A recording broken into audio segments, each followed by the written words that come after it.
I think the honorable thing for our species to do is deny our programming. Stop reproducing.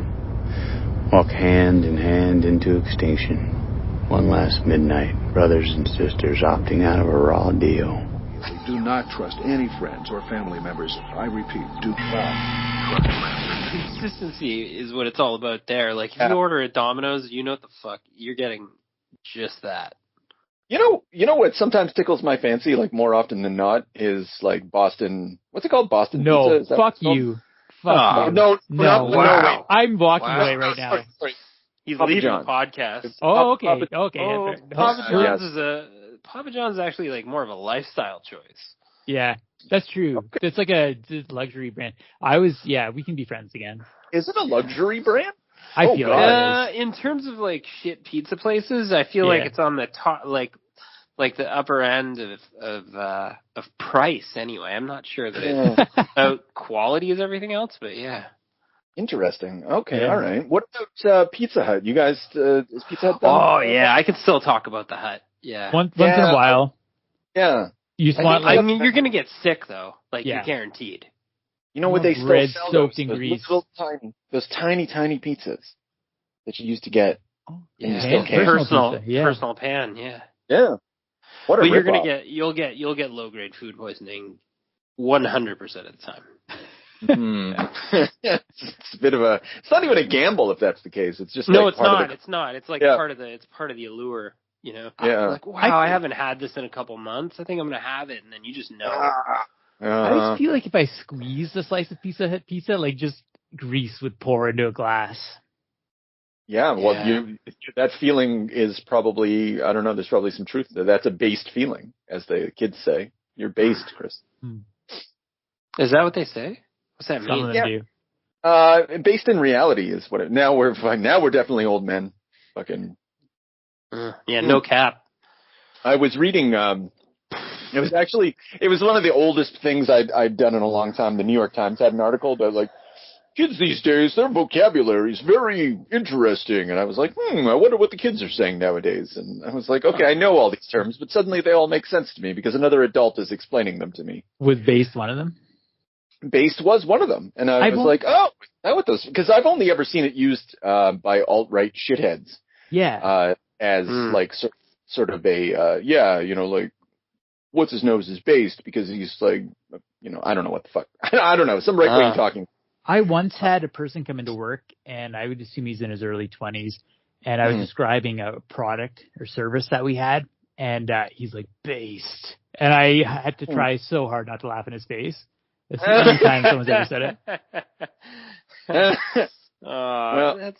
That kind of slang is, like, I can't do it. I don't know, man. What way, come on, man. How many times have you said cool? Like, it's the same fucking shit. I use gnarly a lot still. Yeah, exactly. You can't fault the kids for talking the jive. It's a matter of talking the jive. Our slang is rad, though. So. Yeah. You know what is really, really good slang is cable. Yes, Scannies. I thought the Scannies had really good slang. In a little comic called The Adventures of Cyclops and Phoenix, which today, by the way, coincidentally, that's what we're talking about, right, guys? I thought you were going to say today's Cable's birthday. Oh my goodness, wouldn't that be great? No, sadly it's not. Like the day that Cable, what would Cable's birthday be? Like, do you think it's in the annals of history of comic book nerddom that he was? It must be somewhere. Anyway, it's not today. I don't know. We're going to treat it. It's not today. It's a Father's Day special that is a little late. I tried to line it up, but due to being fathers, we're very bad at keeping to various things. Here on the Extinction Agenda with three fucking dads, James. And Chris. The daddest man on the planet. The daddest of dads. Yeah. we wanted to do all these character studies and stuff, and I thought I've always really wanted to cover Cable, and I didn't get a lot of pushback on it. Yeah, I should have. And so I selected for us today a smorgasbord of it was actually bigger than this. I had us reading like 9 or like probably if I had my druthers, we would have read 12 hot issues of fucking action. Instead, we only got 8. And the only legible books are Cyclops and Phoenix. The other ones just made my fucking eyes cross. Wow. Yeah, well, I can understand that. So the books in question are X Factor Volume 1, number 68 from July 1991. We can talk about the creators and shit later. We read them out of order. That's my fault. But I'll put them in chronological order to describe them. Cable number 6 through 8. Cable Volume 1, 6 through 8, December 1993 to February 1994. And then Adventures of Cyclops and Phoenix 1 through 4, May to August of 1994. I will say that we're dealing with like a Chris Claremont, Fabian Nicieza, Scott Lobdell shit show of epic proportions, truly epic proportions. And it's all about fathers and sons, ladies and gentlemen. It's all about the dads and also the kid. Yeah, so I hadn't read Cyclops and Phoenix before, but I remembered those cabled issues, and I definitely, I've read that X Factor comic and the 4-issue series that it's part of. I've read it quite a number of times. I don't know why. It pleases me to no end. We're not going to get a chance to talk about it, but Chris Claremont got kicked off of the X-Men books at around this time in 1991. He wasn't totally kicked off yet because they're going to do X-Men number 1 through 3. But the way that X-Men number 3 ended, it was a really bad, farewell to Claremont. This comic, Claremont must have known that the writing was on the wall. Because, this one, he's got that, the Watcher at the end, and he just says all this shit, and it's like he's done writing at that point. It even says, Finn, the end, or whatever. And so I think that's why I'm drawn to it, because it's kind of this is how Claremont chose to cap off his, I think it's 18-year run on X-Men, or 16 or something like that. And that in and of itself is kind of interesting, because you see all of his fucking hobby horses on display. But also it's got awesome Will Portaccio art. This was the flag bearer of cool art. Well, Weisenfeld gave us a little sprinkle. Yeah, we'll get to that, but I'll just say, he also had 7,000 inkers on issue number 7, and on I think issue 80 had a consistent inker, and I think it was a bit better as a consequence. And issue 7 was really a mixed bag, and I think it's just because he had so many different inkers, because he was probably really slow because he's at the beginning of his career. Anyway, what'd you think of these guys? Now that I've introductions aside or whatever, but so you want to start on that X Factor? I suppose so, or just maybe we're talking about Cable ultimately and the character of Cable. So, Chris, earlier you had said I finally understand Cable. I don't know. I guess elaborate on that a little bit. Yeah. Can I? Please. I remember saying that. Do I feel like I think just the I do the overall arc of how he came to be, the whole cycle of his going into the future, coming back, the origins of the techno-organic virus. We got all that stuff in these issues, and I think that makes sense. I mean, there's something really dumb about Cable in that I guess I'll just tip the hand now, but sure. We find out that he has unlimited telekinetic power, but it's all used basically ongoing to control the techno-organic virus. So he's sort of a mediocre telepath. I think that's really fucking dumb and really convoluted, but they did it. Mm-hmm. Well, actually, maybe let's talk about Cable in general, but let's put aside all this stuff. Prior to this, what did you think of Cable? What did Cable represent? What was... Yeah, Cable was very mysterious to me. I think if I could pick one mutant gift, it would be to have forearms like Batman. It's impressive. Just the genes that you need to grow muscle like that. I knew he was a time traveler. I knew he had some sort of mysterious link to that his ship and the boom tubes, whatever. So there's always this great mystery behind him. there's always a very cool look to him. There was no substance that they ever developed, at least as far as I knew. So yeah. Yeah, and like it's an open question as to whether or not substance ever emerged. And it didn't. To some extent, I feel like they're a little like at least they gave there's a whole epic cycle to the relationship between Cable and his parents, and I think that I actually kind of like what that gives X-Men during this time. I think it was a way forward for X-Men, at least to do something that wasn't just what Claremont had done. Yeah, I found myself I'm getting a little ahead, but I found myself liking it as well. The Adventures of Cyclops and Phoenix. No, I don't like that, but I do. I see. Okay. Yeah. Oh. I liked everything else. Weirdly. Oh, interesting. Yeah. Oh, yeah. No. I'm excited to defend that. Okay. But it doesn't surprise me that season 2 of the X-Men 97, which maybe are they going to call it X-Men 98? Who knows? That they're doing the Adventures of Cyclops and Phoenix.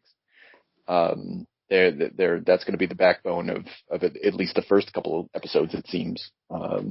So that's kind of cool. James, what do you feel about Cable? Okay, Cable to you? I'll tell you guys, I knew that about Cable already. I don't know why or how. I knew that he was like a world premiere telepath, but needed basically to allot 75% of his psychic power at all times to keep his technovirus from like basically taking over his body or like destroying him or killing him. So he basically keeps it at bay with that. But I did know that, and then other than that, I mean, I thought he was like a time traveling like mercenary with like a sort of a psychotic urge to kill Apocalypse all the time because his whole entire the cartoons. Well, the cartoons were great that way, but like also really like reading these, you can see that he's robbed of any kind of normalcy, and also probably has witnessed a gajillion horrors because of Apocalypse. Yeah, and we because we read this episode is actually a sequel to the Executioner's Song, sort of accidentally. It's kind of like the next step in that story where it's revealed that Strife is the clone and Cable's actually the real one, and you're like, well, what the fuck? Okay. Yeah, well, that's fine. That the whole time. That was never a mystery either to me, and like honestly, it even if they did initially want Strife to be, they made him so irredeemable that they were like, let's just flip flop that back. Yeah, is sort of how that felt, but and then when you start blending up like. When you start to make a Chris Claremont salad out of Madeline Pryor or Jean Grey, and who's the fucking father of Cable, who's the mother of Cable, which I guess is Madeline Pryor, and then it's hard to care. So one thing actually, I like now that we're talking, I realize I made a huge mistake, and we should know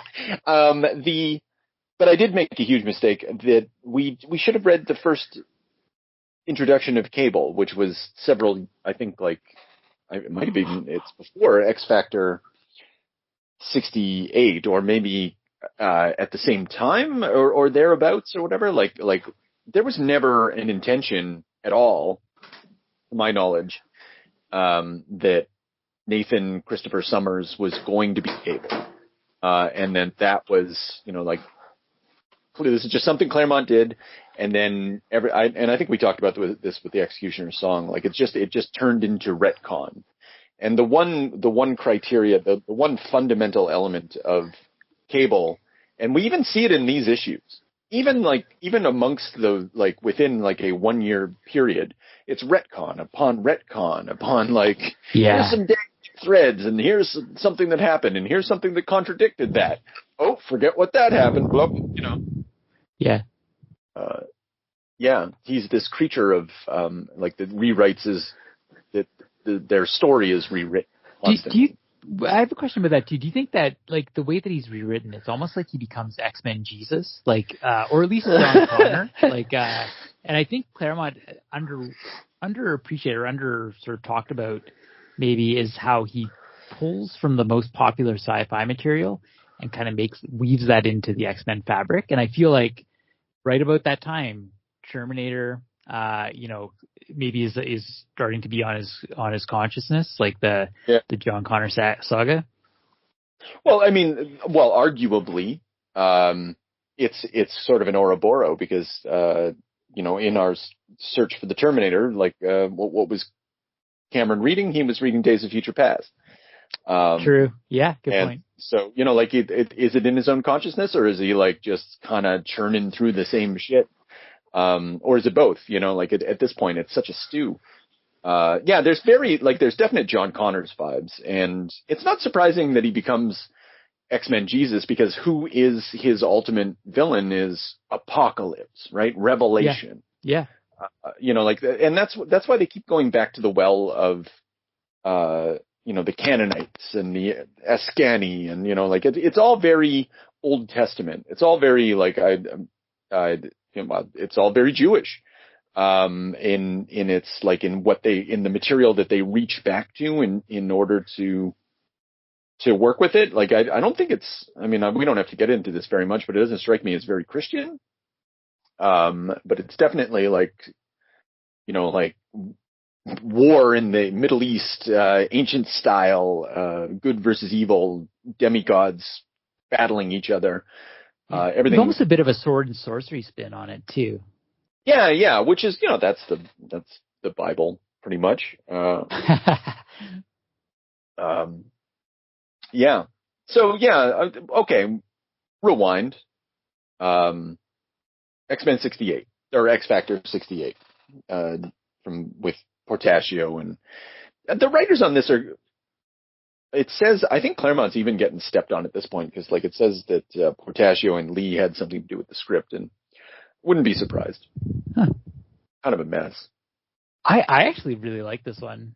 I'm surprised that you guys thought it was a mess. I thought it was, like, maybe among the best of Claremont's, like, a little bit restrained. Maybe that's the other writer's influence in terms of, like, how much he goes on. And I mean, I realize he does go on and on. He does go on quite a bit. Yeah. Well, to be fair to you, I love this comic. I've always loved this comic. I've always loved all these stories, since, like, I remember reading these in issues. Sean and Dylan had these, and it would be strewn around their room all the time, and I just kept reading them and rereading them. And I never really stopped doing that. But that said, like, what the fuck happens here? Well, yeah, I guess that's a good. Yeah. I liked how you described it as like a sort of a send off, though, because you can. I feel like the artwork speaks to that. It's almost like they're almost like stained glass, like murals of like mashups of characters and scenescapes of Powers, Cyclops turning on Apocalypse, and it's like, I don't know, it's weird. It's like an acid trip. I like that. It's an aggressive bit of art from Wills. Like, I mean, I know Wills has his chops are sort of oddball, he's not for everybody, but this seems to have like a real, like, I don't know, there's something different about it. Like, there's not like really linear action to it. Yeah, it like you're right. It is it's almost abstract, and so often, and panels are broken through literally. You get so many different landscapes, and like I'm inclined to think that Claremont is the driver behind these images, not the execution of these images, but the driver behind these images. If only because I see so many habits, and fetishes, re-gone through, like reiterated, like that thing where Cyclops shoots Apocalypse at the end. So at the end of Inferno, there's another ending just like that where he blows Sinister apart. Every once in a while, like, Claremont loves to have Cyclops just like, do a thing, like not just do a thing, but also like absorb all the powers of family and help and everybody working together. And then everybody like zaps through Jean or zaps through Psych. Like Goku? Yeah, kind of like the, it's kind of, yeah.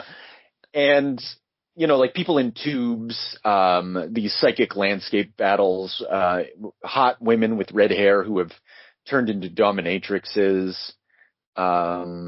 It goes on and on and on. It's, yeah. But then it's like, but it's all like you were saying, it's like a stained glass window. I'm looking at, I don't know I couldn't even tell you what page it is, but it's just like, they're in the tubes. Apocalypse's big fucking head is in the background.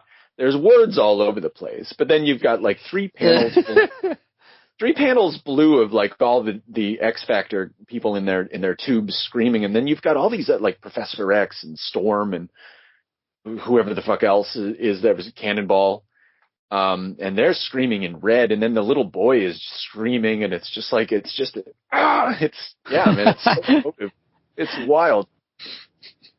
With green. Yeah. It's beautiful to look at. Again, like I keep coming back to these pages, in the same way that I come back to old Jim Lee art. I just like when these guys were hungry. Wow. They're very dynamic. Yeah. Yeah. And when they had a writer behind them, and that's actually very important. I hate to say. A shot at Image. It is a little shots fired image. You dudes. Devastating. I think, because this whole issue is like just basically one battle, but I think you're right. There's like this weird, mazy, fractured quality to it. I think the through line is Cyclops, and I think it gives some real emotional heft to this one. I like Cyclops. I don't like Cyclops, but I like that. This kind of made me like Cyclops a little bit, and I like that. This version of Cyclops, he's like a guy who just wants it the most. Like he's a relentless perfectionist, and he talks about how he's always studying their battles with opponents, no matter how minor. He's just always on it, studying tape, basically. And it kind of like it put into perspective that responsibility that it gave an explanation for like how uptight he normally is. Yeah, because he's not a cool customer. Like the fact that he doesn't have more emotional breakdowns is a real testament to repress whatever's going on. Which honestly, I don't know. I guess I might as well bring it up. There was a moment in the Adventures of Cyclops and Phoenix, and maybe you guys caught this when they're talking about their marriage vows, Jean and Scott. You know what I'm talking about? Yeah. Mm-hmm. And Jean's like, I understand why I agreed to obey. And actually Scott's like, actually, you explicitly said you didn't want to obey. And she's like, well, that's for a different reason, and they're just like, it turns into this weird sexual, like, dominatrix talk. And he says not in front of the children. Yeah. and it fits, man. Like, it's like, and what's cool about that, is that it actually kind of vibes with Cyclops' affection for the White Queen later. And for Jean's so true. And Jean's desire, like we know through the Dark Phoenix saga, like she just wants to be like a Harlequin romance dominatrix lady. And so they play those games, like that's their sex life. They're so horny in that story. I was like, wow. But yeah, it all kind of fits, like he has, he needs outlets, right? But he works really hard, it's maybe it's sort of a stereotypical Freudian thing, but maybe that is, yeah. Yeah. Yeah. But I like the, as a summation of, like, I didn't realize this was one of the last stories that Claremont worked on, but I think that the playing off of the idea of Apocalypse, like wanting to give birth to a new humanity, and then Scott's reflection on being a dad, and just kind of like wanting to nurture something, worked really well. Like I think it again, like, is that emotional through line, just is you have that whole, like, he has to send his kid into the future. It's the whole thing they play off of in the X-Men 97 cartoon. Yeah, and I like, there are interesting apocalypse moments in this too. Like there's kind of this idea that Apocalypse needs the X-Men, cause like they're sharpening him. They're an agent of his own evolution. Yeah, well, it's uncharacteristic for anything we'd seen from Apocalypse up until this point, but I guess like Claremont left to his own devices is like, from your strength, from your life force will my own be reborn as the flames of your, and he's just like, I'm going to destroy, I will emerge from this prison of to wreak bloody vengeance throughout the infinite reaches of space and even time itself. Like, the stakes couldn't be higher. And like, it's crazy. Like, he's just saying these things. And then they beat him with like lasers through some pipes. And like, it's fucking stupid, but like, you're like, that's the stakes that are given to us. And it, like, I'm taking from your family and from the X-Men and I'm going to destroy the universe. And it's all symbolic. Yeah. There's that kind of cool psychic confrontation where like Nate pulls Jean into his mind and is sort of like abstractly represented as this sort of fairy tale as he's battling the technovirus. Yeah. Yeah. And like it does have those sort of like, yeah, it's like a fairy tale like confrontation between a Black Knight and she's decked out. There's just some neat things going on in terms of like thinking through everything. And also, it's a tie back to the Dark Phoenix saga. If I recall correctly, he's like they call Cyclops in because once a long time ago I fought on the astral plane to save her. That duel I lost. This one I won't. Right, and so Claremont gets to have a little callback and also make Cyclops fucking the coolest dude ever, or the win guy, the guy who gets the win. Cyclops needs to be the guy who gets the win. Even if he's all uptight and weird, X-Men 97 nailed that. Fucking to the moon. But yeah, he should be the Captain America of the X-Men. James and I have talked about this before, I'm pretty sure. And he's not that here, but at least, he's getting represented. He's coming into his own.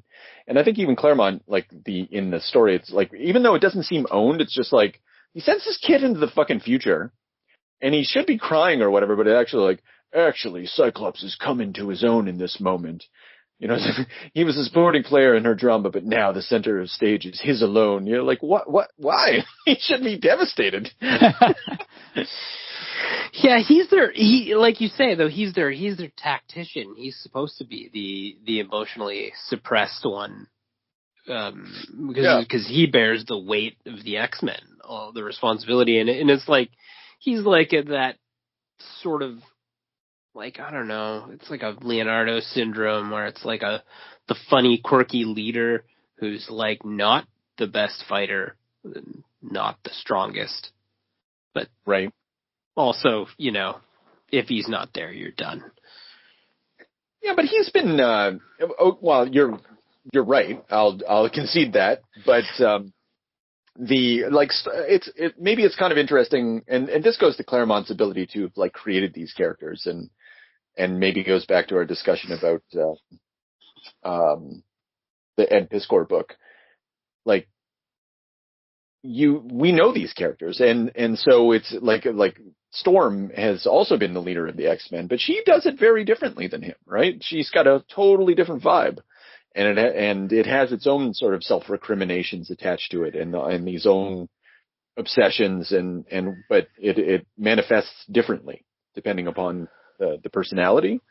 And it's a real testament to Claremont's ability to, even though fine, this is a serialized superhero soap opera, whatever, but these are real characters that you come to know over time, or that you can invest things into. In different ways. And, the excitement of talking about the X-Men is always like pretending that these characters so well. Well, I think part of the Cyclops thing too, and Jean Grey and then Cable, is that, like, for whatever reason, I'm sure you can find me some god-awful fucking story that can explain this, but they're genetically tied to the future. They're genetically tied to different characters like Madeline Pryor in different timelines. And for whatever reason, Apocalypse and Sinister have a need or a fascination with, like, being attached to their genome and their family tree. Like it's like critical to their development. And like, I can't say 100% that that's ever really, like, honestly explained in a good story. I don't think it is, but it's just jerked off over all the time. You know, I don't know. I think the problem, like, let's say they did try to explain it, and I'm going to go out there, I'm going to go on a limb, and I bet if there's any motherfucker out there who tried to explain it, it's Jason Aaron. Go fuck yourself, Jason Aaron. Just in case he accidentally tried to do that. I don't want to hear it. But I feel if anyone would have the balls to do it, he would do it. Because here's what would be required, like, because their genes have to be special, right? And so she's connected to the Phoenix Force. Jean Grey is. Cyclops is just whatever. But I mean, maybe he's just got that grade A sperm for the Phoenix.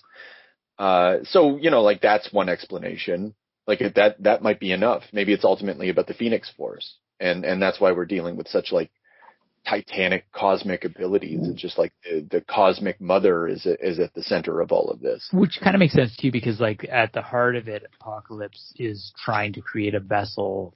This is, like, dumb, because, like, he's trying to create a vessel that's strong enough to contain his power, and then waits, like, 4,000 years to finally get into it. Like, that's you seem to be able to contain your power. Yeah. Yes. That's a good point. I think with this Nathan Christopher thing, like, when he was a baby, like, that makes a little more sense. Like, honestly, I'm still not sure from this comic why the baby was stolen and what the fuck Apocalypse's plan was. Like, because ultimately what he ends up doing is just put them in tubes to steal their life force, right? So the baby is just it's just like a bait. Like, is Cable's cosmic destiny really, like, as a consequence of him just becoming, like, bait in a trap? Yeah, and was he gonna jump into the baby now? Because I would have liked to have seen that comic. Yeah, but I don't think that's what he was gonna do, though. No, he's gonna raise it until it reached a suitable age, probably. No, but I'm asking honestly, like, is there any hint in X Factor number 69 that his plan has anything whatsoever to do with the bait? And I'm like, did I miss something? No, I think maybe because we're tying it back to the Cyclops and Phoenix with the Strife baby scenario. Sure. Yeah. Well, but then, like, would Apocalypse ever really need the vessel of, like, a techno-organic virus infected? That's not a perfect vessel. And that's so, like you say, all signs lead to just, like, bait.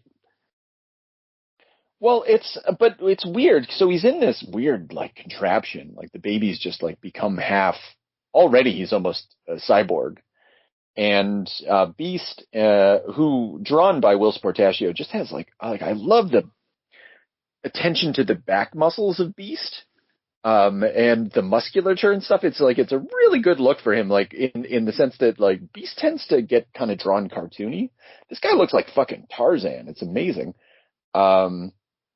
Anyway, Cyclops and Beast are coming in, and Ascani's like, oh god, if they touch him, there's gonna be a thing. And so she jumps in, does a zromp, and explains herself, but the death device is inert. You may safely remove the Chosen. But something in there causes, it's not even a techno-organic virus. Like, those words aren't used. I don't think. It just, they're just talking about how this guy's going through cell death. It's a progressive degradation of the cohesive structure of his fundamental DNA matrix. As Apocalypse infected me, so too did he poisoned the child. So, okay, there is a virus within Ship. And Ship's very cool as well. And if I would have had us read more comics about what happens with Ship later. But anyway, it's not like am I wrong? Did I miss it where they use the words? Like something else is happening, but the illustrations make it look very different. Yeah. So I don't think he was ever going to put himself in that baby. You're right. Yeah. No, he's got in fact, I'm looking at it now, he's got the X-Men in the tubes, and he says, from your strength, from your life force, my own will be reborn. Yeah. So he's just going to suck their life. Yeah. And then so the baby goes into outer space, into time, and then it's retconned that he's got a 2,000-year plan. Right. Like it's, it's fucking dumb. It's stupid for anyone who pays attention, but like the best and absolute worst part about X-Men fans is that they just agree to not pay attention. Or they pay attention in a way that like it's creative nonfiction, which of course what fiction is. I mean, I guess I'm just describing fans. I fucking hate fans. Hate you all. I hate Jason Aaron and I hate X-Men fans. Wow. But I love the X-Men. Anyway. So, on to the Cyclops and the Phoenix here. Oh, God. Well, unfortunately. Yeah, I kind of just want to talk about this comic over and over. Well, we could just glaze over this. I mean, this No. There's so much to say, man. Like, is there? Yeah, man. I think so. Yeah, it's wild. This was the best. This is the highlight for me. Chris, you didn't like it, but this was the highlight of, I think this was the only cohesive story. I'll give you that for sure. With like art and writing combined, that it was the only thing that actually had a through line for Cable. If just so I get a chance to say it, the sequel to this, Ascani Son, has, so it's plot and story Scott Lobdell, penciler Gene Ha, fine, script Jeff Loeb, and it has one inker, Andrew Papoy, and it looks so, like, it's, I'm not going to say it's so good or whatever, but like it looks really great. It is the Gene Ha is given like proper justice in the sequel, and it's like, if no other reason, it's worth a little, scan through, right? Because like Gene Ha's a fucking weirdo, but he needs an inker or honestly someone who can finish his art for him, to make it shine. Which we saw in Top 10. Yes, yeah, exactly. Yeah. His collaboration with what's his, Xander Cannon? Yeah. Yeah. And yeah, like through this whole thing, but they've got this like murder's row of excellent inkers, and none of them know what to fucking do with it. Just they can't. It does not compute. There's it's Gene Ha. He's a rare bird. Well, I think my biggest problem with this one is just like, who would have thought that Scott Lobdell would be wordier than Claremont? Like, this thing just goes on and on. Oh, right. Yeah. There's that. Yeah. And I know you guys are more like apt to skim. I can't do it. Like, I have to read every word. So yeah. Oh, I read every word this time. I will say.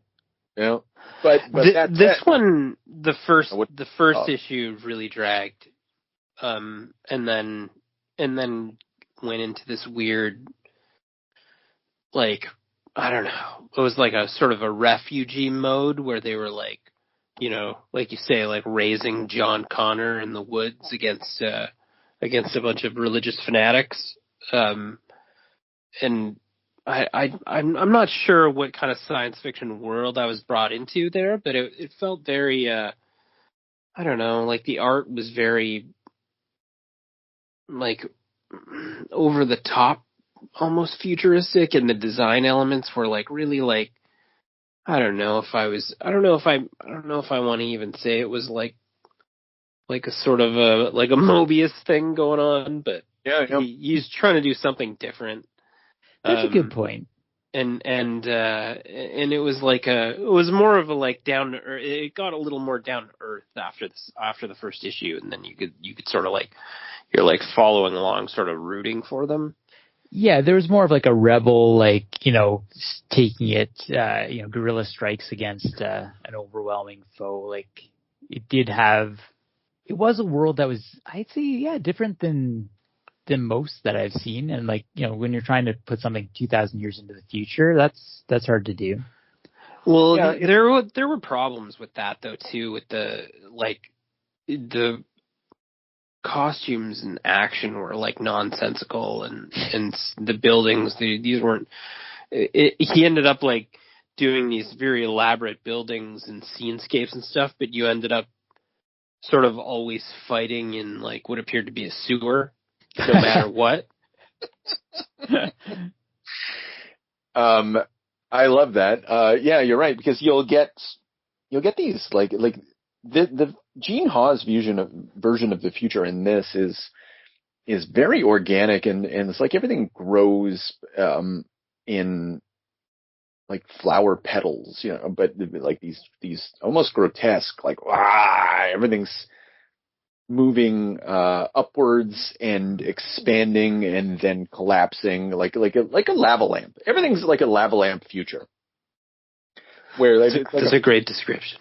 Yeah, and it's kind of cool, but on the other hand, you're like he can't, like there's these grand designs where you're like, oh my god, like imagine seeing something like that, like what a vision. But like you said, James, when you get inside any of these places, like there's two possibilities. One, you're not going to get any backgrounds whatsoever because Gene Ha sucks, and at like meeting deadlines, I'll say. And then, or two, you're right. It's just like pillars. There's lots of pillars. But I challenge you to find a scene where we're not knee deep in water. Well, that's kind of a funny. I don't know what to make of that, but I know what you're talking about, and it's symbolic, man. It's symbolic. So maybe we're just constantly being baptized throughout this biblical fucking birth of cable. Well, that's funny. I was thinking my initial thought was like it was the womb or something, but I that's good too. Yeah. Yeah. Very watery, very emotional. It is a very emotional book. Like you could apply a sort of like esoteric reading to it, maybe for that reason too. I wouldn't. Although it invites it again with apocalypse and strife and like everything's all, yeah. It's all weirdo. It's a bit Roman Empire in itself, actually, really. Oh, like there's like a little Caligula. Yeah. Yeah. You're right.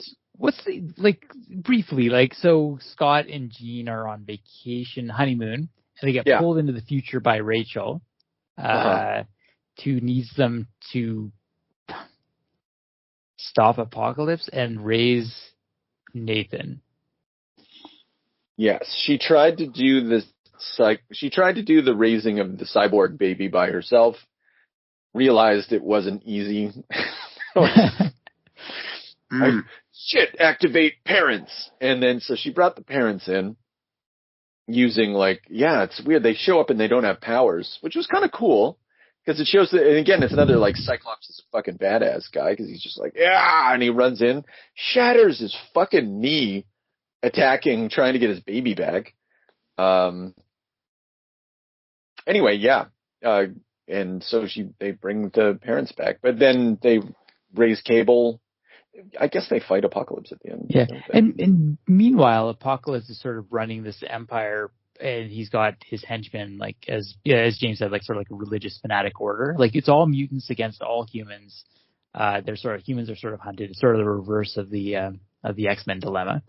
But then they're inventing the legacy virus to send back in time to kill humanity or something.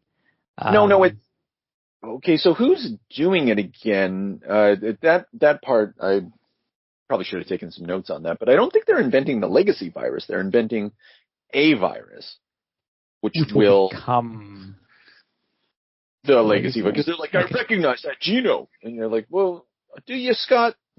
do that. All right. And I think honestly, that part I could have really done without. Like, there was so many moving parts as it was. Like, the legacy virus does not need an origin.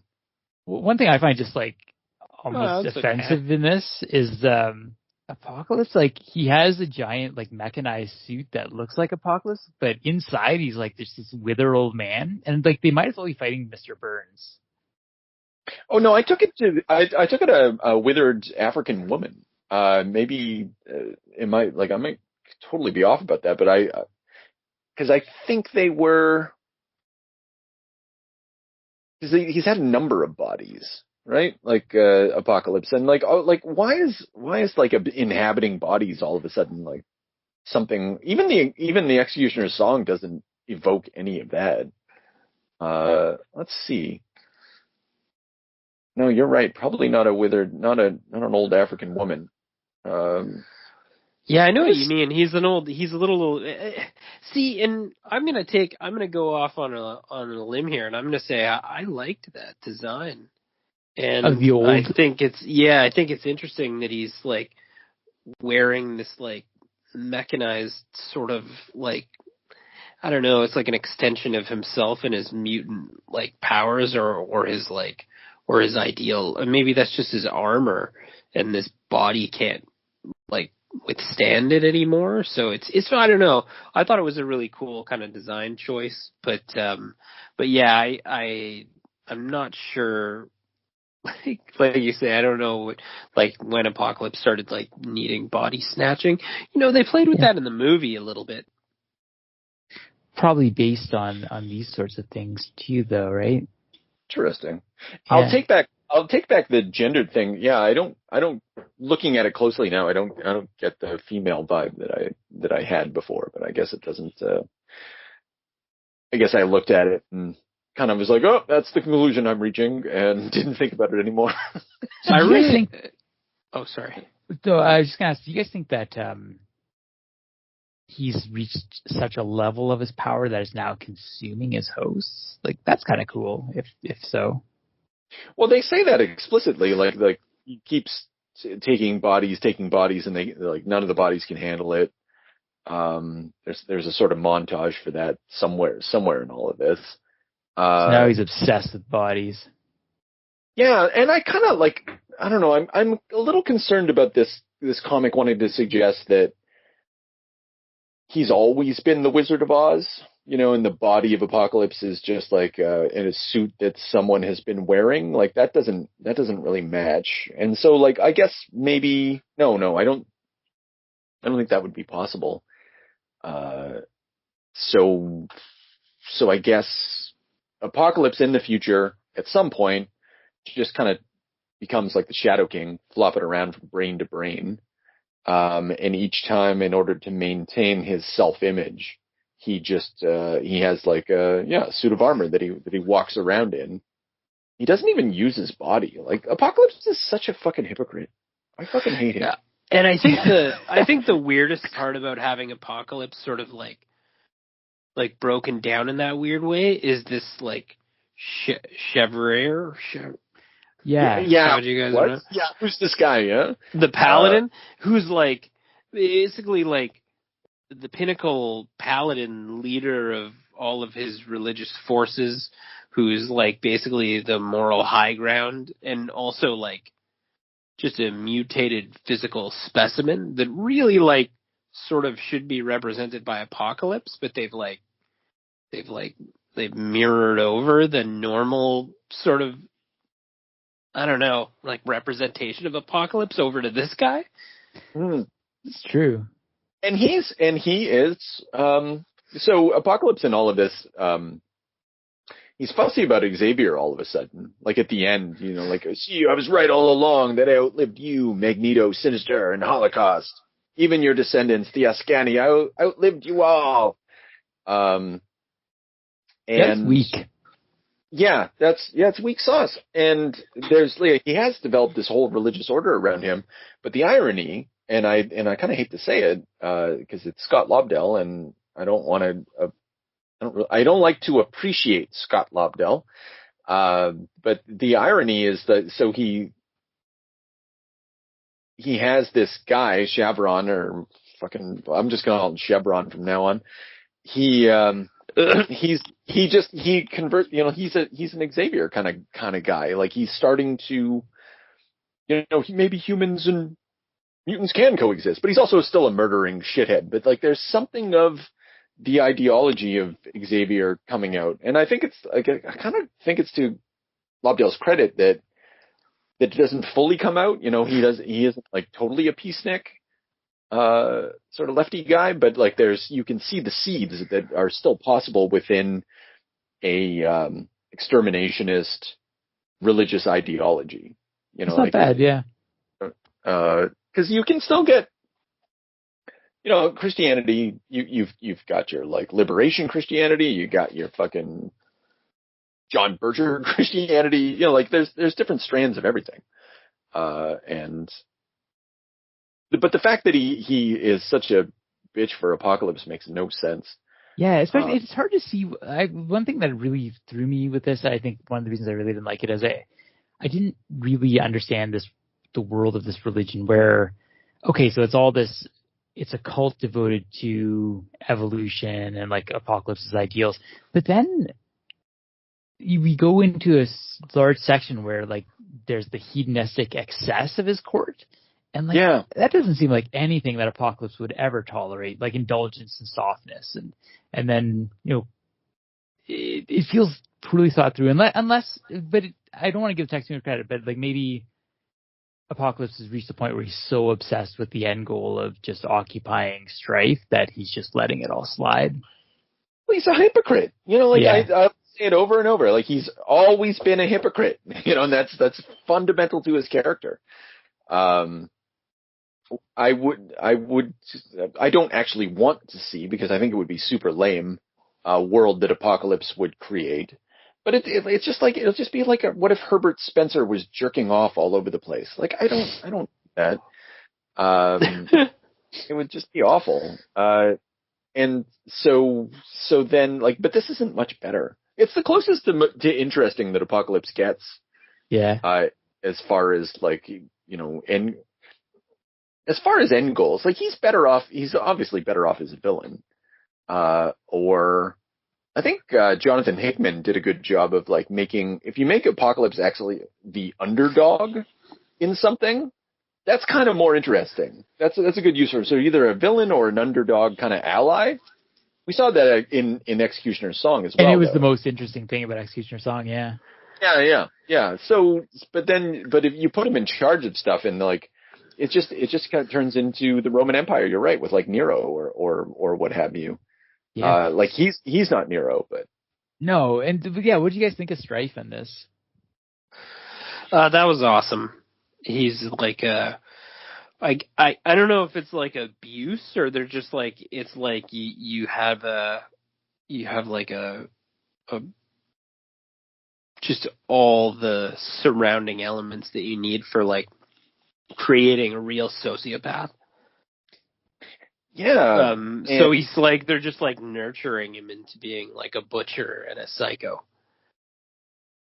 Well, Apocalypse. I don't know I don't know what they're getting out of that. It's not necessary. Like if you're honing his skills and his body to just take it over, like does he need to be like roasting his instructors and thrashing around like a total fucking madman that no one has control over? Like, I think this is addressed by the text in the weirdest way, like because they're talking about how they've accelerated his growth. And that's right. And they accelerated his powers, right? Yeah, and so within the bounds of the text, I guess like these tantrums and outrageous activities, any exercise of his powers is part of the process of accelerating his growth. So Apocalypse just sort of allows it. But this is where Chevron gets some of his most interesting moments. Like, you know, as I've stressed this before, you cannot and must not randomly use your mutant power against anyone who displeases you. But why? He was a low-lev. Even low-levs have a right to life, Strife. And then, so the world, according to Apocalypse, speaks not only of the survival of the fittest, but no source of mutation may be eliminated without the holy word. you don't have the right of extermination yet. That's so cool as a concept. Like it's kind of a throwaway line, and I was like, shit, man, I want to see a world like where Scott Lobdell just gets to maybe like be 25% of what the script says, because like that's kind of cool stuff. Anyway, that is kind of cool. Yeah, so he's like, but you don't like. It's not like you're against you. It's not like you shouldn't be murdering these people necessarily. You got to earn it. Yeah, you're not king yet. I feel like that's always been sort of the Egyptian sort of apocalypse thing, but I feel like that you don't want to lean into it too hard. Yeah, I think that, like, well, man, they've had plenty of opportunity to do that with Apocalypse. There's another episode that I think to be done about the origin of Apocalypse and stuff. At this stage, yeah, they're not fucking around with that vibe of Apocalypse, but like, it certainly gets picked up elsewhere. Yeah. I like the idea that's. Oh, go ahead, James. No. If you're following up, yeah. No, I was going to divert a little bit, but I like the idea that Strife becomes almost a better sociopath as he ages too. Like that, sort of like learns some control. Arguably, I mean, he's able to enact a plan later, at least. Yeah, he's sort of. I don't know what. Like it happens so quickly. Like. He's this like sniveling brat that's like accidentally murdering low-levs or whatever, and then all of a sudden he shifts over to like sort of a leader of like a military guard. And then all of a sudden he's just sort of like he's like leading out missions, and it's yeah. Yeah, actually he's kind of effective at it. And yeah, you're right. Now that you put it that way. Yeah, and what this text ultimately kind of wants to lead to is this sort of like pairing or the confrontation of these two like puberty brats, like the clone and the original kind of coming into contact with each other, which I think is the other thing I really didn't like about this is the Cable backstory we've always wanted, where he's a whiny preteen who's got body image issues. Oh God. Thanks, Scott. Okay, I'm gonna give this thing my full-throated defense, just because like we've been going on about this for a while, and we still got some other comics to talk about. But the Cable has always been, like once they did the retcon that he was Cyclops and Jean Grey's parents, like that doesn't mean anything. If you just fucked someone once and a baby came out and you adopt the baby goes out for adoption and it shows back up one day, you're not really its parents. Someone listening to this is probably crying or whatever, but like you aren't, like you haven't raised them at all. Like you have I'm sure you have some sort of like deep emotional bond, simply through weird sex energy or whatever. But whatever, like that's neither here nor there. What this comic does is actually make, and it's such a simple thing, it just makes Cyclops and Jean Cable's parents in a real sort of, whether it grabs you or not is a different question, but you see them be parents under hard times, which is a very different type of parenting. It's that lower class, going through the rough stuff, getting, my knee fucking hurts. I shattered my knee. I shattered my knee. That's crazy. I'm also leading military resistance, but I'm caring for you and I'm bringing you from place to place and I'm teaching you. Like they actively show the nurturing and the teaching and the parents finding time to bond in that process. I was like, okay, good work, Scott. Not only with Cable, but like, the sentimental mode of the hack, like, he gets, Scott has this relationship with Rachel ultimately too, where a really good moment where she's like in a coma and he's like, trying to talk to her, and like you kind of hope that she can hear him kind of say that he's feeling this affection for her. Yeah. I don't know if you can. In case I never made it clear to you before, I love you, Rachel Summers. Yeah, and she's got fucking, literally, the way Gene Hodge drew it, there's a tube going into her eye. Why, Gene? Why? Well, and then, like, a lot of questions for Gene. Also underneath her chin and one into her nose. And I'm like, what kind of apparatus is this? Like, I constantly ask that with Gene Ha. Like, there's so much grotesquerie. Oh, yeah, this was sick. This was, like, when Cable's techno-virus sort of, like, starts, breaking him down. Oh, my God. Fucking horror. It's like a Junji Ito moment. Yeah, it's just fucking god-awful. And that little fucking, like fucking ghoulie, that little toilet monster that's, like, fucking trying to help them patch them together. What the fuck is going on, man? Where did that guy come from? I greatly enjoyed the fact that, like, he's surrounded by all these, like absolute freaks, and they're all like, maybe it'd be nicer if we kill him. Yeah. Put him out of his misery. Yeah, absolutely. It's a great idea. Just put him down. And then the fucking, they did the same thing earlier in the first book when they're like, fetch the child, and they fucking put this heinous, like there's fucking eyeballs hanging out of his head, and the virus is all attached to him. I was like, oh, fuck. Yeah. Like, nobody takes it to that level. Like, hell, their Cable artist can't even fucking put nipples on Cable, for fuck's sake. And then I got this guy. Yeah, no, and this goes to the alienness of it. Like, it's off. Like, when Chevron or whatever is holding up the baby and he's like, flawed, scarred, afflicted, but a human nonetheless. And he's, like, holding him up for ransom. Yeah, that's the scene. Yeah, and you're like, oh, God.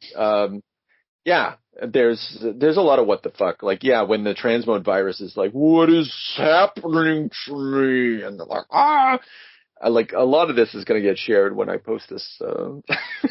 Yeah, or like when Cable's standing there in his preteen undies or whatever, talking to his fucking virus. It's like, I'm part of your body. Fuck right off. What the fuck, man? It's like Lawnmower Man. Yeah. Yeah, so, like, Gene Ha is like, he's got a lot of skills, but he also has a number of flaws. Like, you really got to take the good and the bad with this fellow. Oh yeah, I would take this art ride anytime, though. Yeah, I like that conversation with Rachel. She's kind of like, she's always been at the center of. It's what's the word I'm looking for? Like, it honors Chris Claremont's sort of legacy in that, in Days of Future Past, is it from Days of Future Past? No, because Kitty Pryde goes back, but why does she go back? She's able to, I think it's because there's a Rachel Summers there. I could be wrong about that. And she facilitates the transfer back in time, but, if not, then Rachel Summers, the character who becomes a hound, like there's another version of the alternative of the post-apocalyptic future, the dystopian future, where Chris Claremont imagines that Cyclops and Jean's child becomes a state hunter of mutants, and she's like, she wears bondage gear all the time, and that's why she has those marks on her face, because she's from a world in which she was made to hunt mutants to murder. And I don't know, there's just like, I don't know, there's a lot in this one. A lot of redemptive moments, a lot of nice nods, a lot of this, that, and the other thing. It could have been 5,000 times better, but at the same time, it was emotionally consistent with Claremont, and I enjoyed it for that reason. So he does hit some high notes. I would agree that by the fourth issue, I was kind of more invested. So there's that. Yeah, but like that said, no one on Earth should ever read this book. No. And yeah. Oh yeah, you should read this before you read Cable fucking 6 through 8. No. So Chris, you're gonna have to explain, because like even I, who assigned this reading, is like I really shook my head, and I was like, yeah, what's this bad guy's name in this first issue? Tolliver? No, Tyler. Ultimate. No, the fucking robo pervert guy. Oh, Zero. Oh, you probably read one too many issues. Did it have the Derek Robertson art? I don't know. Okay. You probably read one too many. We were reading out of X-Men or Cable Classic. Oh, you didn't read Sincere? No, we skipped that, man, because that's issue 5. It was supposed to be. I fucking treated myself to Sincere, and I'll tell you what, it left a bad fucking taste in my mouth. It looked like shit. Like that was fucking god awful. And the best part is it carried over. They back referenced it a couple times. Fuck. So you have a fuller appreciation of the brilliance of Fabian Descent. Well, Fabian just dropped a real load on me here. It was kind of cool to see old Derek Robertson art, though. That was cool. I flipped through that. That's the boys dude, right? Like, I'm saying his name right. Yeah. Yeah, okay. Yeah, it's rough, though, man. Woof. Is this like before Transmetropolitan? I do not know. Anyway, you see the stuff, you see his abilities kind of from page to page sometimes there, and oftentimes not. Where was Derek Robertson on? In the first one, the one you were talking about, the Sincere one. Oh, that was him? Yeah. Oh, yeah, that's awful. Yeah, right? Maybe that's, there's some really bad coloring, and there was no inking at all. So, I don't know if I could throw him down the hallway that bad, but. I'll throw him down the hallway. Yeah, man, it's fine. Like, who cares if he did a bad job on Cable number 5? But I do think it's early in his career. I could be wrong about that, though. Yeah, it probably would have been. Yeah. Anyway, we're talking about the Fathers and Sons art. Fathers and Sons part 1 through 3. There you go. So my appreciation of this is pretty ironic. I find I'm developing a taste for Fabian like I like Doug Mensch. Like, there's an enthusiasm that's greater than the talent level, and he just swings for the fences all the fucking time. I appreciate that. I think he's got to be worse than Doug, though, right? Like, Doug's yeah, it's true. This is pure, like, soap opera, like, warmed up shit. There's even, like, the evil twin plot, like, where, and it's down to the level, because, like, spoiler, Strife is taking over Cable's body. There's like this whole running thing where he's like mad that Cable has shaved his beard, but it's like that old evil twin, like, the one with the facial hair, the other that's clean shaven. It's fucking so dumb. I don't remember, because I remember when he, I think there was a different writer when Cable first launched. Because it had a different vibe. Like, I don't know. I could be corrected about this, but like my recollection, because I think I had those early issues, and then I said goodbye, and then James's brother bought all of them, and I read them. I think it had a different writer, but the artist gave Cable like a weird mustache, like a goatee thing, and a kind of a weird haircut. Not a weird haircut, but kind of a cool haircut for an old man. An older man. And there's some things to say about Cable's age in comparison to Cyclops and whatnot. Like, Cable has a kid. Cable's a father, in this story, like, through this. That's true. And he's been a bad father, too. I think I enjoyed, because that's what, like, we get introduced to this kid, Tyler, who's, like, come back in time to get revenge on, not only on Cable, but his plan really is to get Cable and Strife in the same body so that he can get revenge on both of them at the same time, it was fantastic. That's checkmate material, man. Yeah. It's kind of, because we saw that with Strife in the Executioner's song, like, he suddenly becomes like this ultimate manipulator. And so maybe it makes sense to that extent that Cable's kid would also be like a super ultimate manipulator, but Cable definitely is not. He's a dumb fuck throughout this whole story. Shooter. What happened to my mustache and thing? Oh, I guess I was drinking so much, huh, Domino? Yeah, Nathan. Yeah, that's right. You got blackout drunk and shaved your fucking goatee. That's what happened.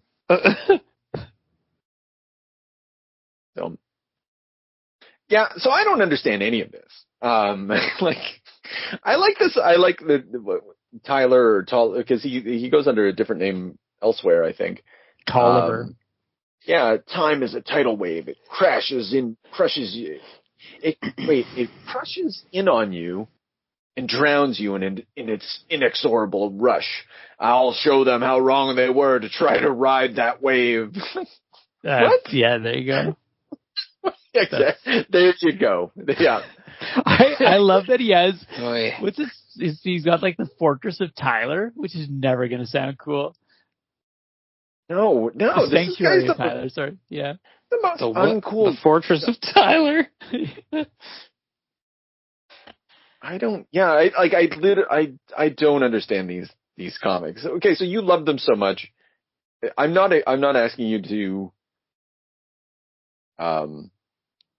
convert us or anything. So like, what's going on here? Give us the. So I mean, just Tyler, man, he's driving it all. He's trying to get revenge, and at the same time, so he's come back in time to enact his plan, but he's run afoul of a Scanny who's always seems to be hovering around Cable, and she's I guess he's gonna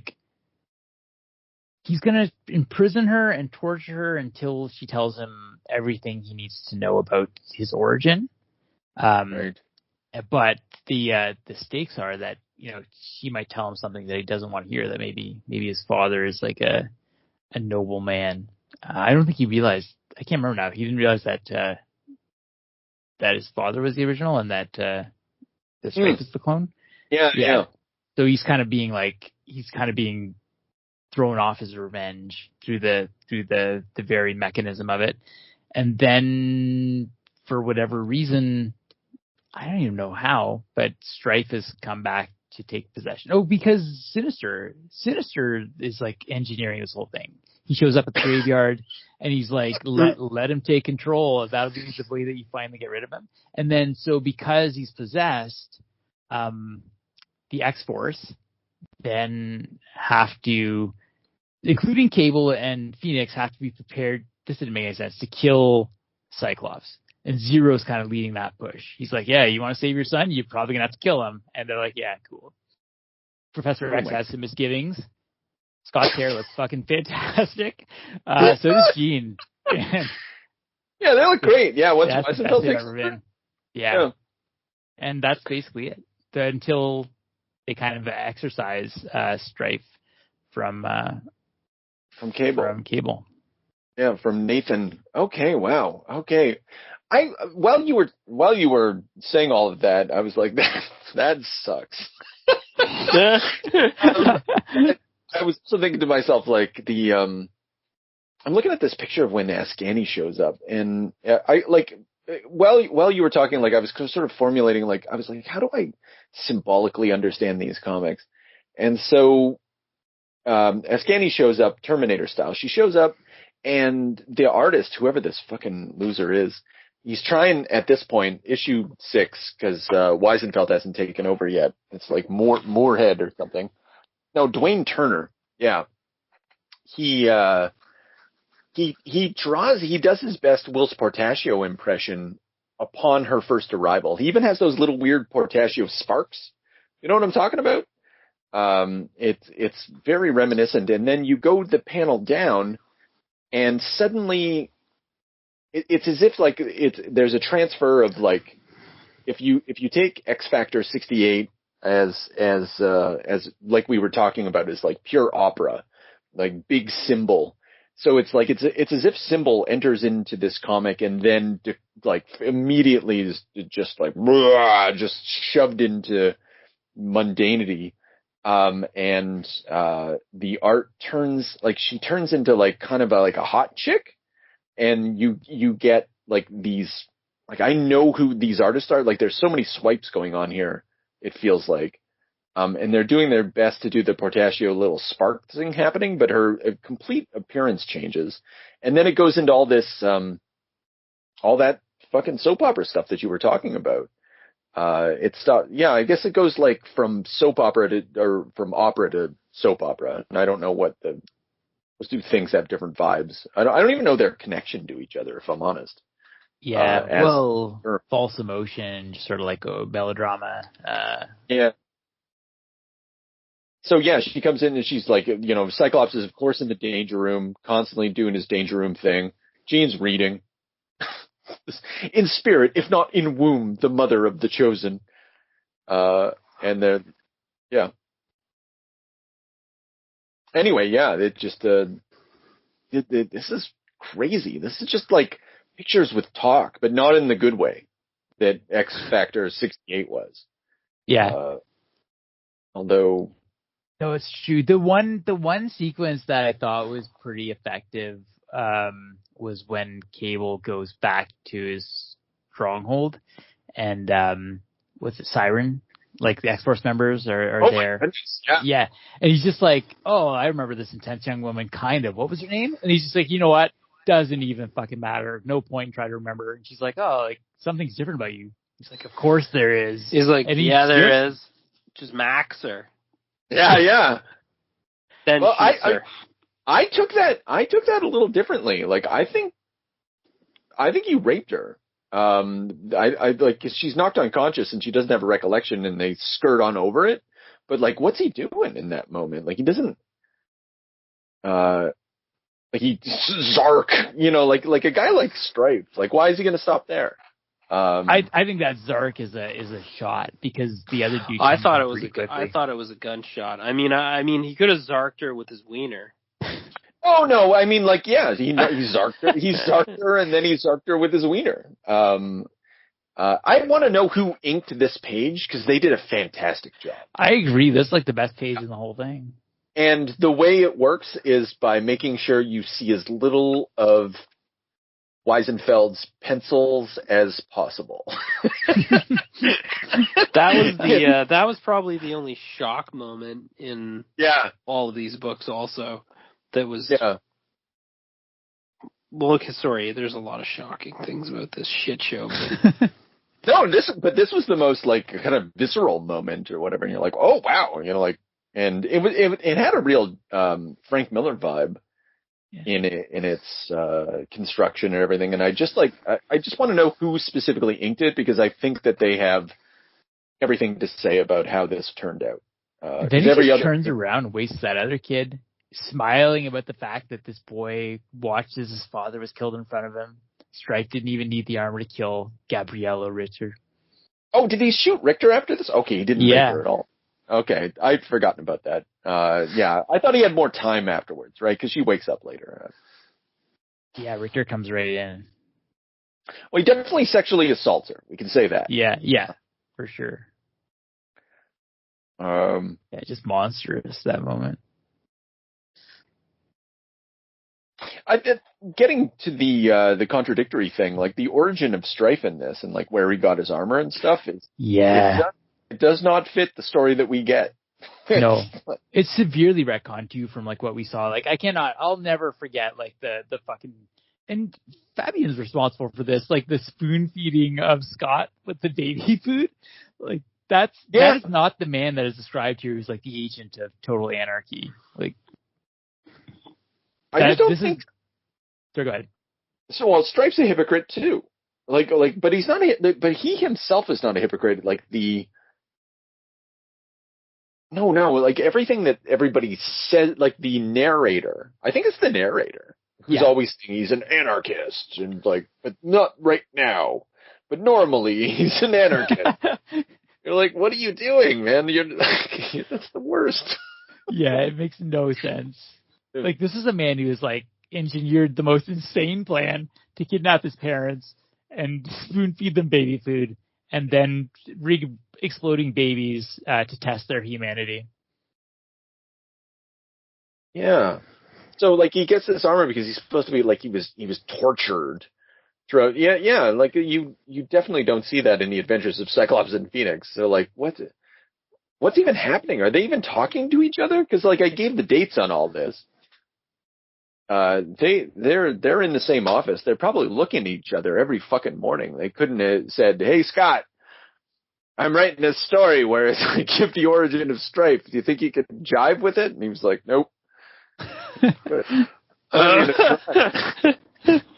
Not even gonna, and like Bob Harris comes in and he's like, I really got this, Scott, you should really consider like continuity here. And Scott's like, nope, it's not emotionally true to my vision.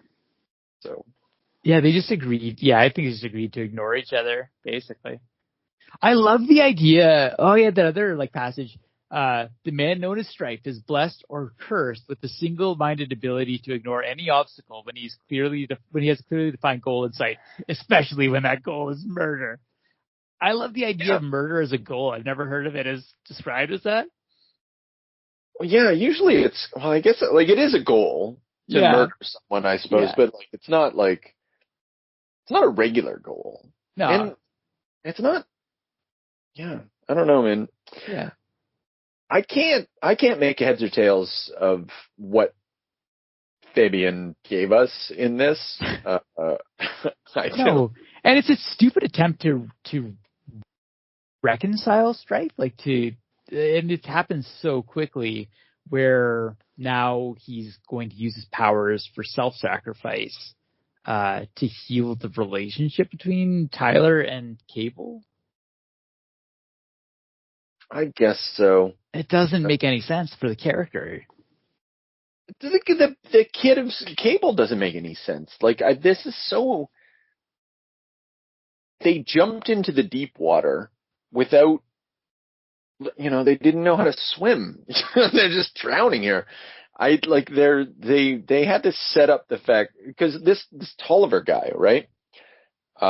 This Tyler, like the kid of Cable... is so Fabian's writing X-Force at this time, and he shows up, and I think like he's probably a Rob Liefeld creation. All right, we're gonna have a guy in a hat, in a trench coat, and we're gonna call him Tolliver, and he's gonna be this mysterious guy, and he actually kidnapped Domino and replaced Domino with a twin who has been infiltrating the X-Force, and that's the thing. And by the way, I'm gonna go make Youngblood now. See you later. And so Fabian's stuck with that now, right? This Tolliver guy, and he's like, I know what to do. I'll make it his kid, like I don't think that was ever the intention. And so like, I don't think it does anything good for Cable, but you have to accept that it's part of his character. And so you have to kind of factor it in. But like, I have a lot of trouble because I don't think Cyclops is a bad dad at the end of the day. I think he had to give his sick kid up to the future in the hopes that that kid would live. Like that's a hard choice. And then also raise your kid with a shattered knee in 2,000 years in the future. Cable has no excuse. Why does he have a kid? Because he didn't use a condom. And why does he have a vicious kid? Because he abandoned that kid. like. What's the other story that could have happened here? Like, he's not born of love. If he is, maybe that would be a story. I don't know. Like, I don't know where this kid fucking came from, and I don't care. No, it's true. Yeah.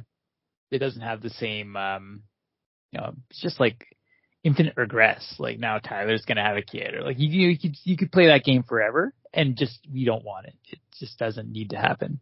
Characters that we don't even know.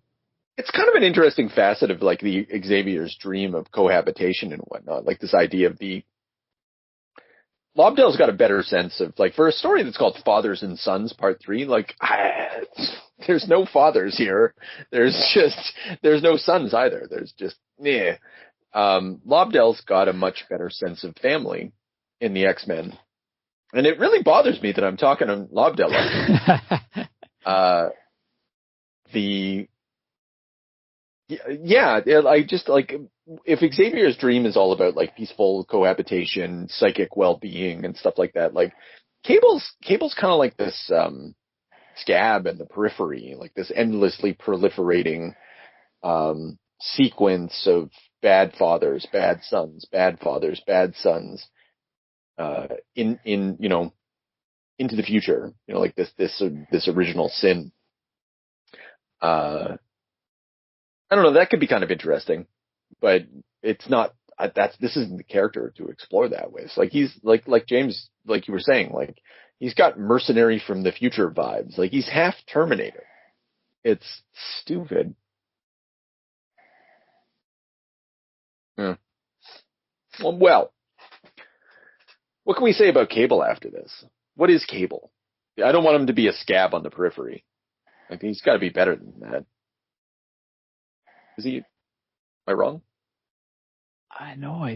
I mean, I think he is a scab on the periphery. That's what happens when you give the legacy to Fabian to wrap up. Okay, as a thought exercise, what could the best Cable story be? I know this is like, oh, let's have a writer's room moment here, but like, let's think about it. Like, what should Cable be doing? He should be fighting Apocalypse. Maybe? Yeah. Does that seem right? Okay. So the best Cable story is going to have him fighting Apocalypse. What else?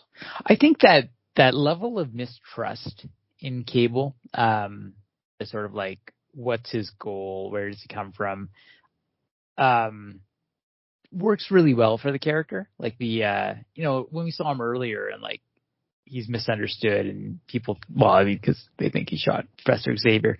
But yes, that level of suspicion about his true motivations, I think adds to the intrigue.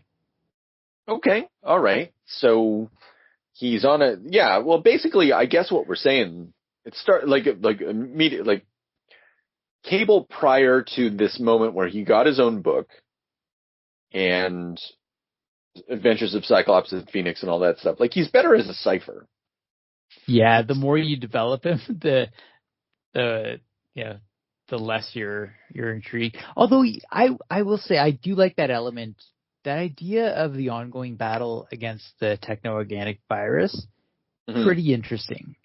Like, and I don't know what you would do with it, but I don't know, maybe like some sort of like leveling up or new understanding of what it is, or does it spread? Does he have some sort of like symbiosis with it eventually? Yeah, I guess so. I like it, but that, like, it is an important element of him. I think that I do like the interaction between, getting back to the Father's Day thing. I do like, putting aside the fact that Cable's a bad dad, and I would want to see that excised. I like somehow, or retconned, that he was actually a good dad, and that guy wasn't like, or not a dad at all, but like at the very least he should have some sort of, I don't know, something. I know he was like living in a war zone, so like, that's a different matter. But yeah, Tyler misremembered. His dad was out fighting, the good fight against Apocalypse. There you go. And so when he backhands him, it's fine. No, that was strife inside his body. I'm just looking at a vicious backhand. I would like to get rid of it. I like when, I like the idea of Cable interacting like as an older, because he's older than Cyclops, and coming back to like a younger, still capable man who is his father. That's an interesting dynamic, that you could probably pull a fucking ton out of. And every once in a while they do, like Lobdell and they say, Lobdell especially, if I remember, like I think James and I think we covered a comic on that, but if not for this, but for an earlier, long ago podcast, or maybe just conversation, I don't know. There's something there. There's an emotional something that can be pulled out of all of this. I think the fact that he's half cyborg could be better used. That he's half Terminator. I would like them to have more of a relationship with Sentinels, honestly. His relationship with Apocalypse makes less sense to me. I always took his cybernetics as like not useful. Like just as I mean, it's a cool design element, but always as just like a poison. Yeah. So it was like never really something you could have a relationship with or tap into, or, get other guys for that. But I don't know. Yeah, I think if he's half Terminator, then go back to that idea where the Terminator comes out of Days of Future Past. And so make him something that has to do with that, right? With like established lore. Because the problem with Adventures of Cyclops and Phoenix, as we discussed, even aesthetically, it's out of joint with everything else. And so you can't really incorporate it easily because it's just like of another universe.